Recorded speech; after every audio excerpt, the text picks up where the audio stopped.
Good morning, because it is morning here in Oklahoma. It's a beautiful morning this morning, and welcome back. I know I've taken some time.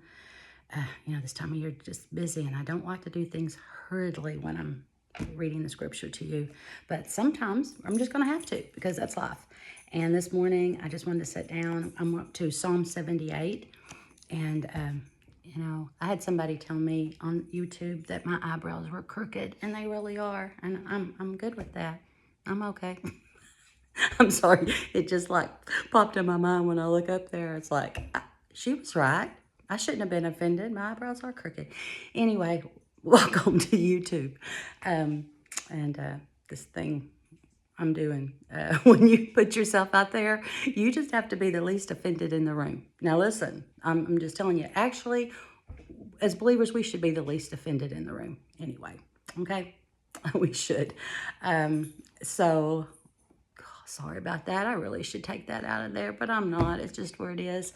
Today, we're up to 78, and it's long. I'm gonna do my best to just read the whole thing because I don't know where to stop. Those of you who read with me and Seeking Scriptures, we're beginning 1 Samuel, and we're up to that point. We've just went through Judges, and oh my goodness, it just, you hear over and over, and the people did evil in the sight of God again. And I just want you to understand, when we get to Psalms, and like this is another of Asaph, and he's telling their history. They were to pass down their history, okay, and tell their children morning, noon, and night. I know my kids I don't care. I don't care. God tells us to do that. We need to tell our children over and over and over about him and about what he's done for us. And they got lax about it. And this is looking back in history of how they got up to King David. And I just want to flip back. It's just heartbreaking. Let me go back here. I'm reading in my ESV to you today. And like Judges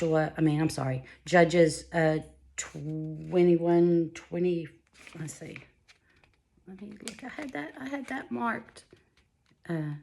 Judges, that's not where I wanted that. Okay, Judges 21, 25. The last verse of Judges that we got in before we started Ruth was, in those days there was no king in Israel. Everyone did what was right in his own eyes. And I find it interesting that it ended up saying in his own eyes, another way of saying over and over again that the people did evil in the sight of God. After all he had brought them through, they chose to do evil. They chose curses. They chose death. They did not choose obedience and blessings in life. So I can't encourage you enough. I believe starting in Genesis, read it over and over, the whole story, because you can do it. And when you get to like these Psalms, they're just not willy-nilly thrown out there. This Psalm 78 is a history lesson. It's a history lesson. And we need to know it when we get there. So we're going to just go to Psalm 78. If you hear a little yappy dog, my grandkids, whenever they listen to this, Grammy's got Aunt Lala's little puppy dog, Dolly, and she thinks she's supposed to talk quite a bit to me. And if I put her in her little crate, we'd hear her talking way too much. So I'm just going to let her, if she yips, you hear her. And then Belle's probably going to go yipping back to her. But that's how it is today. I'm so glad you're here. Psalm 78. Get ready for a history lesson. And I just think I have to read it all. Okay, so I'm going to hush so I can read it all. Okay, Psalm 78. Give ear, O people, to my teaching. Incline your ears to the words of my mouth. I will open my mouth in a parable. I will utter dark sayings from old. Their history. Things that we have heard and known, that our fathers have told us. We will not hide them from their children, but tell to the coming generation the glorious deeds of the Lord, Yahweh, and his might, and the wonders that he has done. He established a testimony in Jacob and appointed a law in Israel, which he commanded our fathers to teach to their children, that the next generation might know them, the children yet unborn, and arise and tell them to their children, so that they should set their hope in God and not forget the works of God, but keep his commandments, and that they should not be like their fathers, a stubborn and rebellious generation, a generation whose heart was not steadfast, whose spirit was not faithful to God. The Ephraimites, armed with the bow, turned back on the day of battle. They did not keep God's covenant, but refused to walk according to his law. They forgot his works and the wonders that he had shown them.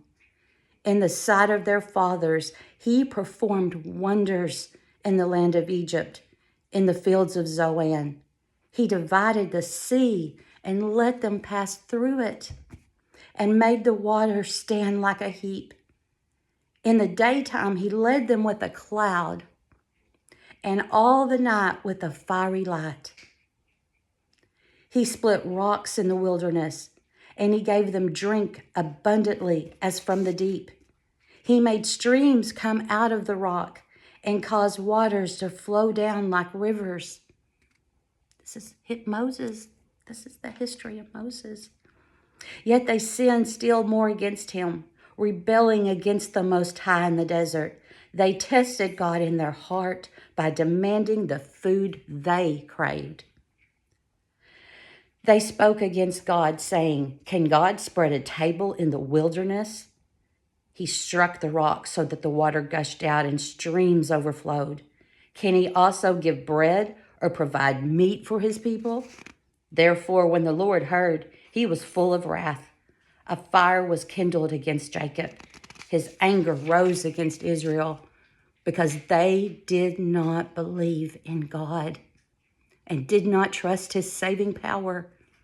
Yet he commanded the skies above and opened the doors of heaven, and he rained down on them manna to eat and gave them the grain of heaven.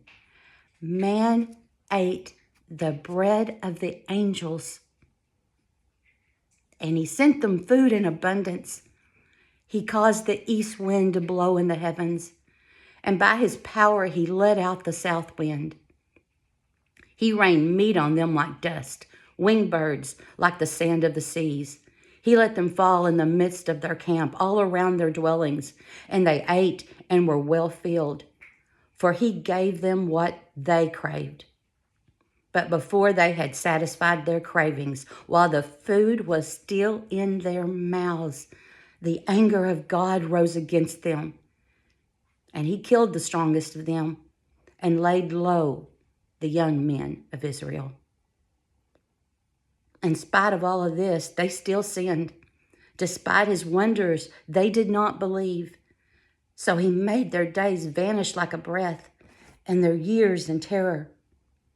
When he killed them, they sought him. They repented and sought God earnestly. They remembered that God was their rock, the Most High God, their Redeemer. But they flattered him with their mouths. They lied to him with their tongues. Their heart was not steadfast toward him. They were not faithful to his covenant. Yet he, being compassionate, atoned for their iniquity and did not destroy them. He restrained his anger often and did not stir up all his wrath. He remembered that they were but flesh, a wind that passes and comes not again. How often they rebelled against him in the wilderness and grieved him in the desert. They tested God again and again and provoked the Holy One of Israel. They did not remember his power or the day when he redeemed them from the foe, when he performed his signs in Egypt and his marvels in the fields of Zoan. He turned their rivers to blood so that they could not drink of their streams.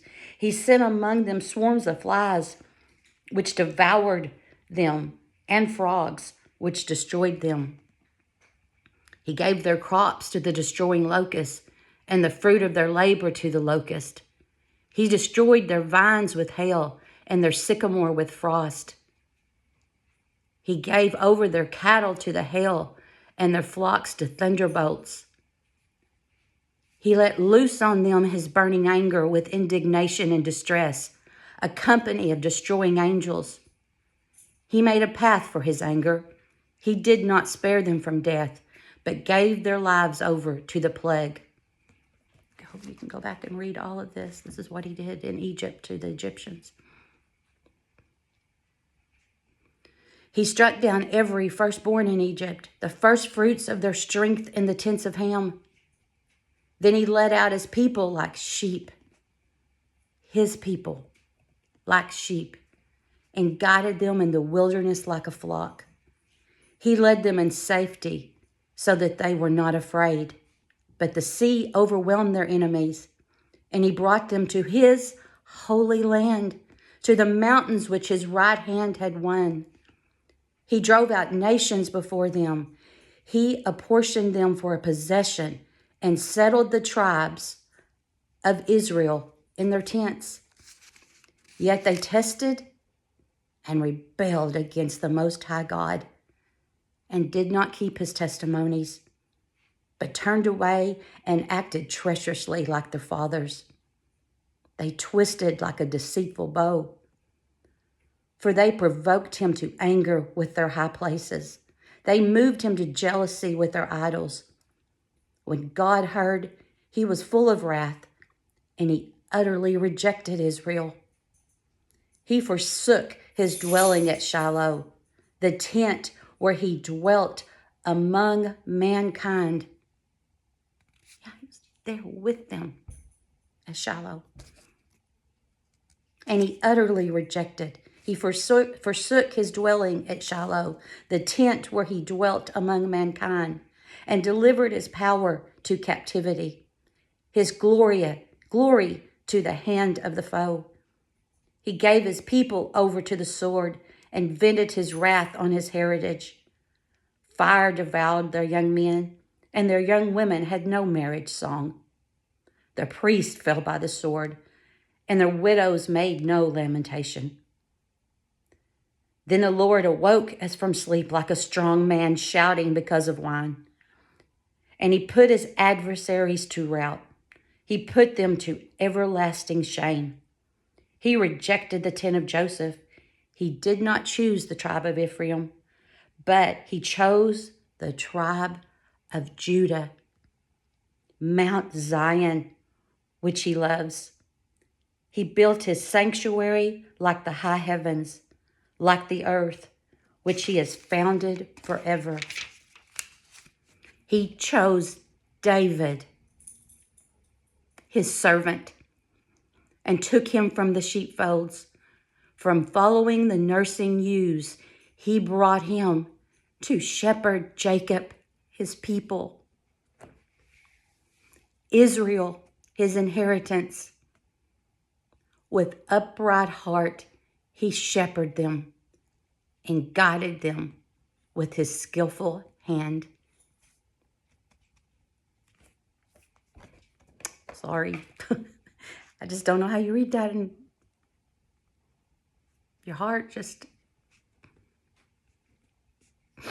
He chose David, his servant, a shepherd. He took care of sheep.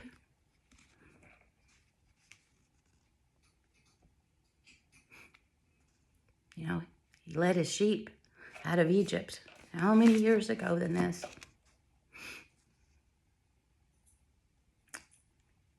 And now he chose David to be king because the people wanted a king. Well, go back and read that story. Saul, he got a little too high on himself. The story is amazing. Some people can read it and go, well, oh God, he got angry at them. They disobeyed him. You know? When your children when they disobey you, and well, you know what it's going to lead to. You know? It's going to lead to heartbreak and rough times. No good father wants that for his children. So he disciplined them. And we can't look here today at 2025 and go, wow, those people, they just couldn't keep it together. They just kept sinning. Just kept doing evil. Shouldn't they know better? I mean, don't get high on your horse there. We're right there. We got him. We got this. Didn't have that. Didn't have this. We have this to read. You want God to speak to you? Read. He's speaking to you right here. You want God to tell you something? Right here. We have this. We're no better than those Hebrew people roaming around in the desert, taking good, and then as we got it in our mouth, chewing the good, cursing him, disobeying him. Okay, this has been way too long. This is the longest one I've ever done. I just didn't see how I could just do. I couldn't split it up. Don't split this up. It's a whole story. I want my grandkids to read it all over and over. Okay, Grammy's gonna hush. See y'all soon. Bye.